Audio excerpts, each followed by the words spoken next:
Noong huling bahagi ng ika-19 na siglo, sa isang lugar na tinatawag na Whitechapel sa London, isang malupit na krimen ang naganap.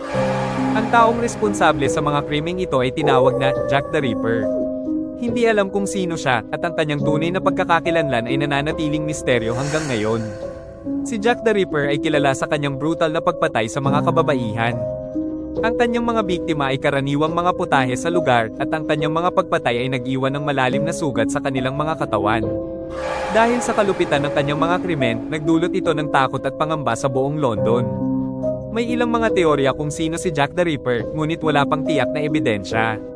Maraming mga detective at mananaliksik ang nagtangkang tukuyin siya, ngunit hanggang ngayon, nananatiling misteryo kung sino siya at kung ano ang kanyang motibo.